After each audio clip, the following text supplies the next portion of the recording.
United Arab Emirates, and to its capital, Abu Dhabi. The growth of this city continues its rapid pace, as does its presence on the international sporting scene. This year marks the 8th edition of the Abu Dhabi Judo Grand Slam, as once again the IPIC Arena hosts one of the most prestigious events on the International Judo Federation's World Judo Tour. The Grand Slam coincided with World Judo Day, as the World Judo family united to celebrate this wonderful sport. In Abu Dhabi, a gala featuring the legendary Albano was held to say farewell to retiring president of the African Judo Union, Lassana Palenfo. The media spotlight falling heavy on this event, it was a great chance to see the emerging stars of the World Judo Tour in action. Whilst for Judo for the World, it was a chance to speak with a retiring star, the legendary Ilias Iliadis, who was present for the World Judo Day celebrations. We'll bring you all the action from the Grand Slam, and we'll see if home hero Toma, the Olympic bronze medalist from Rio, could give the crowd a gold medal to cheer.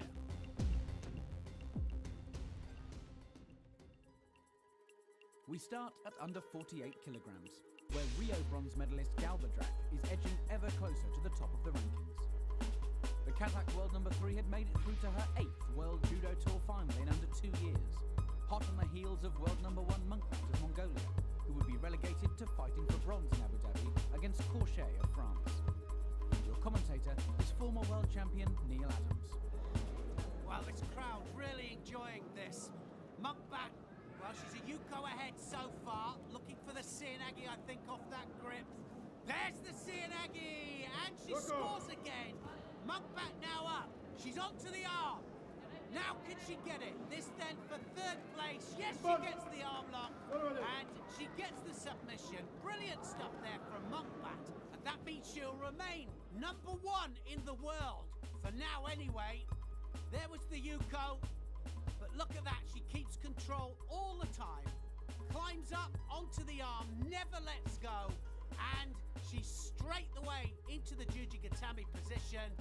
Takes the arm up towards the head, gets the submission.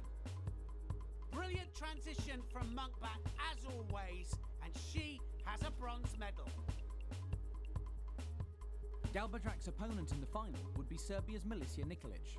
Would she keep narrowing the gap between herself and the spot at world number 1? Mr. Marius Visa, president of the IJF, enjoying this final. Polish trying with the arm over. Good attempt there from Galbadrak with the Uranagi. She wanted that arm over, and she just climbed off it, didn't she there? Didn't quite have enough control, Galbadrak. Nikolic has to be careful with that big arm over the top. A bit more careful now. She has the sleeve. There's the arm. Oh my goodness me! And it's all over. Ippon given. Galbadrak knew exactly what she was going for there. And Nikolic did the same thing. It was an error. She felt it the first time, and this time she goes over the top.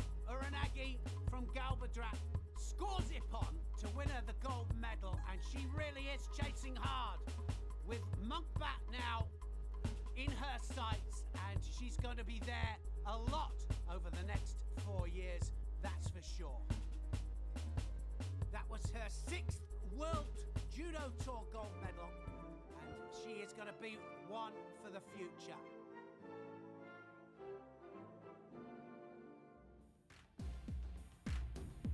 In the men's under 73 kilogram division, Sweden's Tommy Macias caused an upset at the semi-final stage as he caught the experienced Musa Magushkov off guard, landing the Russian clean on his back for an Ippon score and a place in his first World Judo Tour final. There he found himself a Yuko down against Azerbaijan's world number 1, Rustam Arujov. Could the world number 27 cause another shock in Abu Dhabi? Arujov, a Yuko ahead, but Macias, very dangerous, and he's on great form today. Oh, that's going to be a score. Wazari there for Macias. And that was a slow technique. It was Koso to gap to start with, and then he just drives him. He has a second step. So now Macias holding off with the Wazari, and that was an amazing win against number one, and he's so angry with himself. But Macias, a great performance. There's the Kosoto. He has a second stab at it, and look at the Kazushi hand there on the sleeve, because he really pulls the arm in, and he drives off that back leg there, and he takes him over, and Orozhov couldn't stop it. He rolls onto his back for the Wazari, and Macias of Sweden gets his first gold medal in a Grand Slam, and I don't think it's going to be his last. And there was a medal for the Emirati to cheer, as Viktor Skvortov edged a dramatic golden score contest against Sam van ter Westend of the Netherlands with this Yoko Tomonagi Yuko. Great work from the UAE judoka, who had brought the home nation their first medal of the Grand Slam. In at number 3 on our list of the top Ippons from Abu Dhabi is this thunderous throw from Fagan Galuzada of Azerbaijan. Our number 2 Ippon came in the under 100 kilogram division when Brazil's former world champion Luciano Correa took on Great Britain's Philip Awiti Alcaraz. Awiti Alcaraz doing well here, but he has to come from behind. Oh, he walked onto that. He had to come forwards, and he made a mistake because Correa then turned in underneath him. And Awiti Alcaraz of Great Britain, right the way over the top, flat on his back. And you can see there that he had to take a chance. And Correa, of course, his experience showed in this match. To celebrate World Judo Day, our number 1 Ippon is a moment of pure judo from another Brazilian, David Moura, in the over 100 kilogram division. Moura, left-handed. Now he has the sleeve and lapel. Uchimata. Oh, he's going to readjust it. Brilliant Uchimata there from David Moura.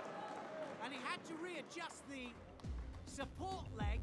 Have a look at how he hops the support leg central. And that was a brilliant Uchimata here. He had the sleeve, he had the lapel. It was all set up. He had to hop through in order to get that support leg central. But it was a brilliantly executed throw. And in the end, Zala of France couldn't do anything about it.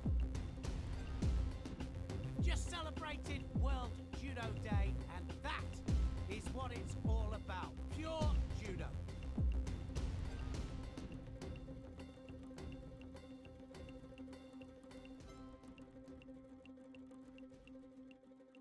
In Abu Dhabi, World Judo Day was celebrated by all members of the judo family, who together with IJF President Mr. Marius Visa came together to pose for a group photograph. There to enjoy the festivities was Olympic and triple world champion Ilias Iliadis, one of the sport's all-time greats. And we took time to catch up with him to talk about his retirement. Now I'm staying with my family, I stay with my kids, with my wife. You know, before when I was an athlete, you know, when I go back in home, I wasn't with my family. I was with my mind in training camp. I was with the competition, and now 100% with my family, with kids. And now I feel what is love, what is family, what is father. I miss my athletes, my friends, but that's why I'm staying in here. I stay with Judo family. I'm staying for Judo Federation, Judo guys, and I want to stay in Judo family. And if I stay in here, I don't miss nothing. Judo changed me, changed my life. First, you must be a good person. First, you must be respect for your opponent, respect for your friends, and I learned from Judo. Judo is me. I have a lot of highlight moments in my life, in my career. Every competition is having different things, you know, and I have different memory. You know, I can't say, you know, Olympic Games was best day in my life. No, also world champion, also Grand Slam, also in the Grand Prix. It is different. That's why I love judo. Every day I have a new memory, new good things. My best advice for young judoka is patience, guys. This is important for judo. You must think, you know, for your mind and your heart together. if you want to be champion.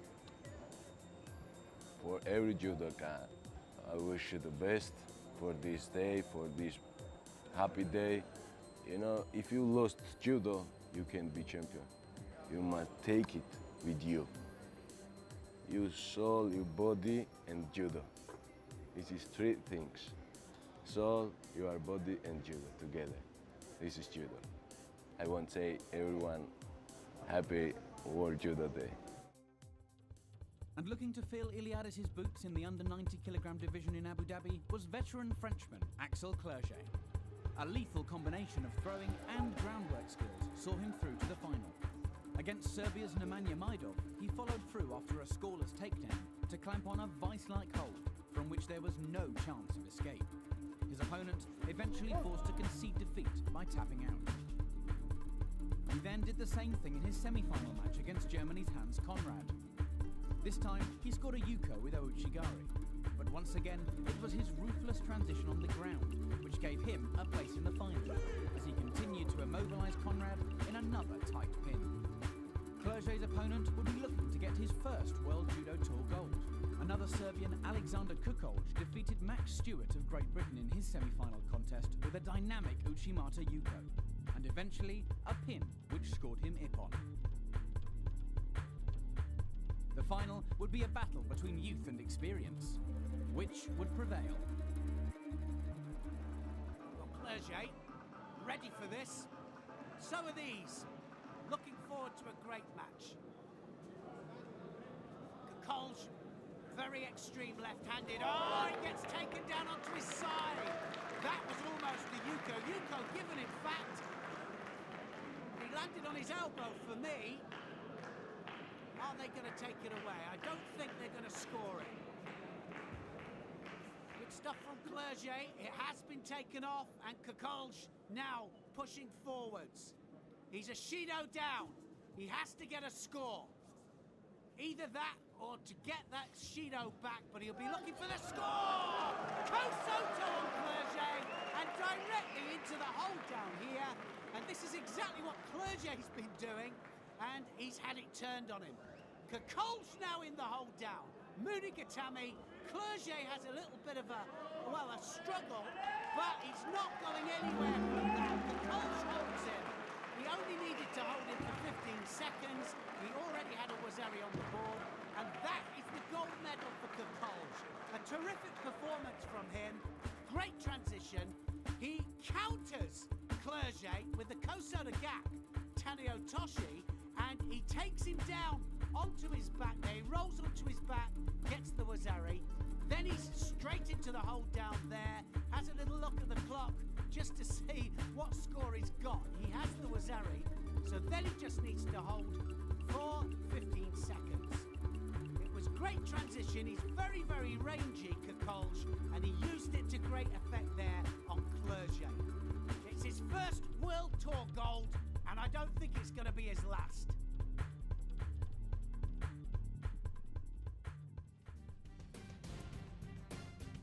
The final of the women's under 52 kilogram division would see a French youngster in action, as Astrid Neto took on Angelica Delgado from the USA.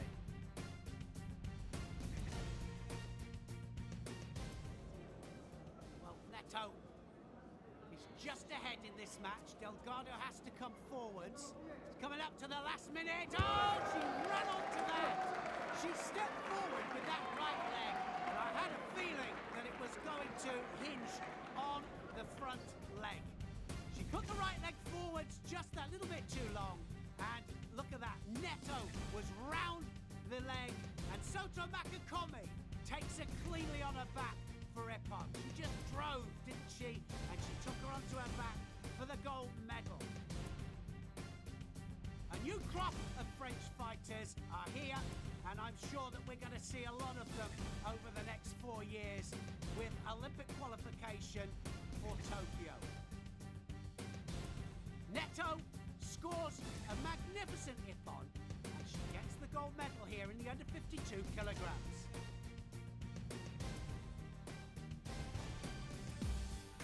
And France were gunning for another gold in the under 57 kilograms, as world number 5 Helen Recevo took on a World Judo Tour final debutant in the form of German youngster Theresa Stoll.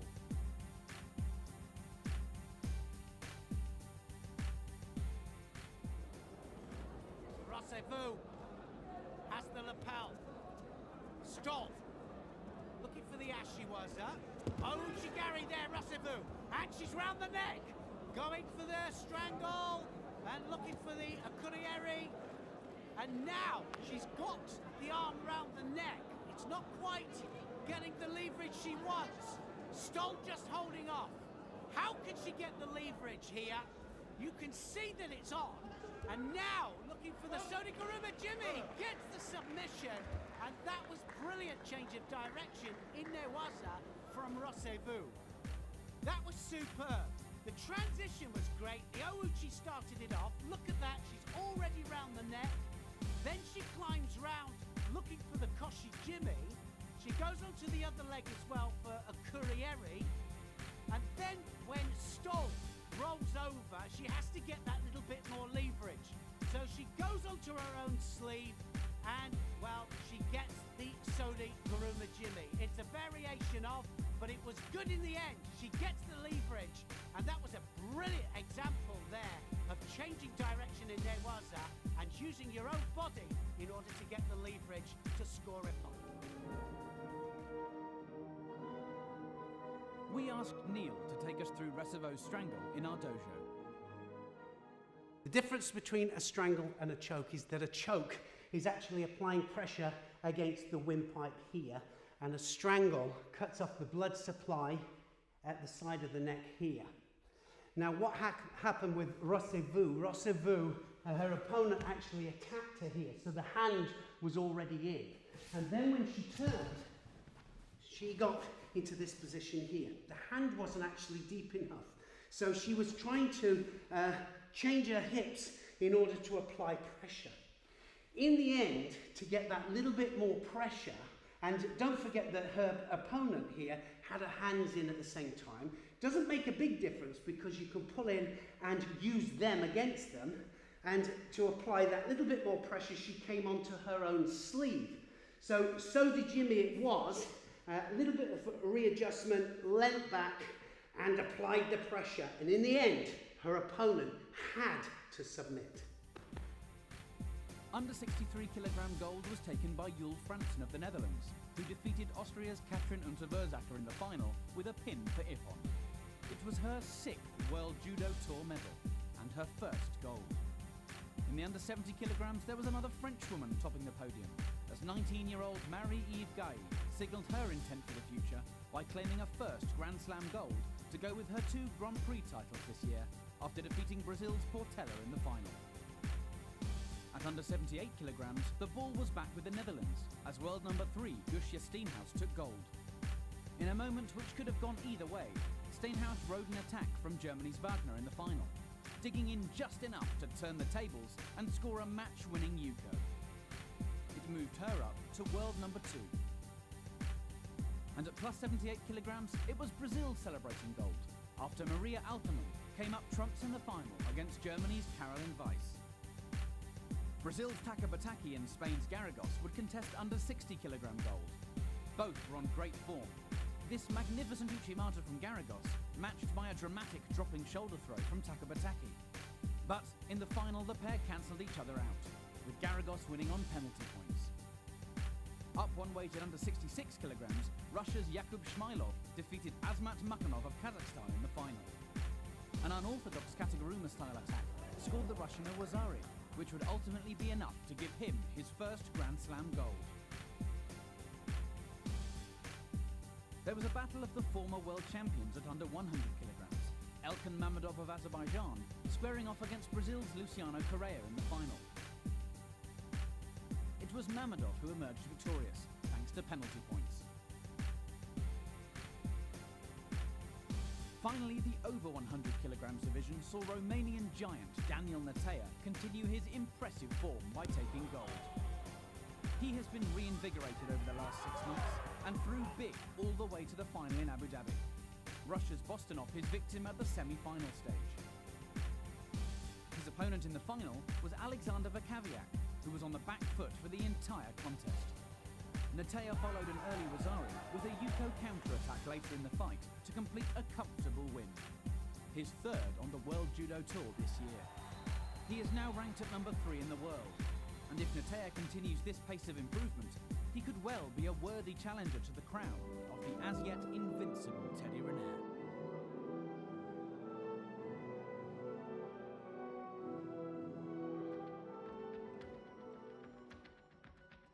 In action in the men's under 81 kilogram division was the man everyone had come to see.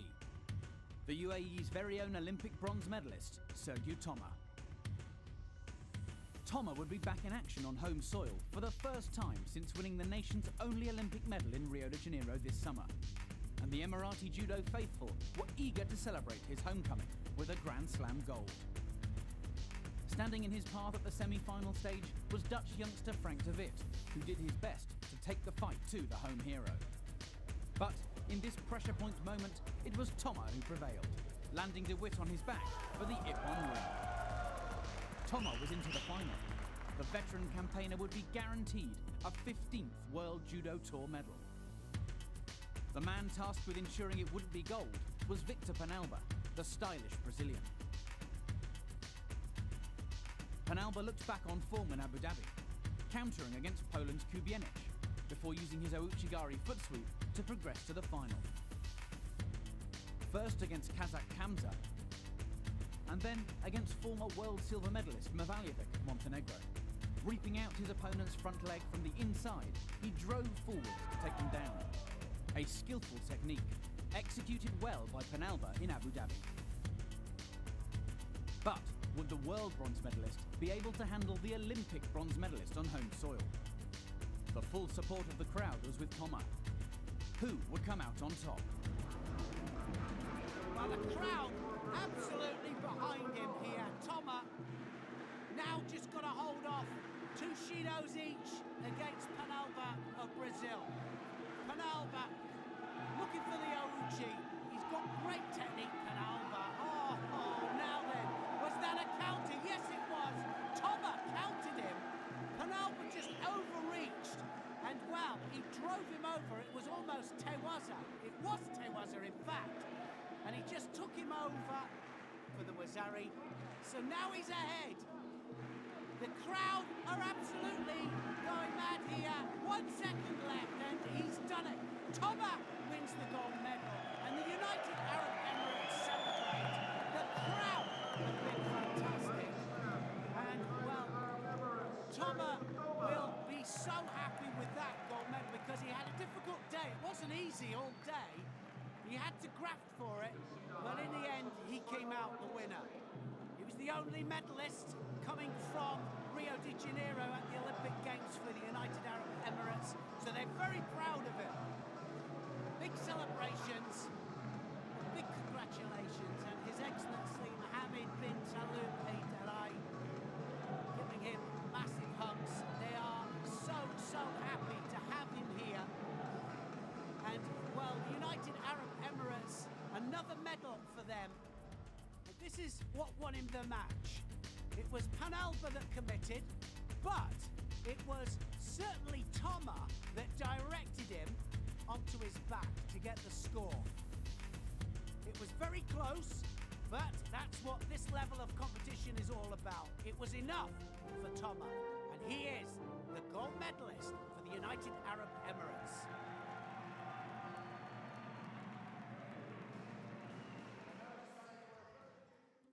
So that's it from Abu Dhabi, as another action-packed installment of the 2016 World Judo Tour comes to a close.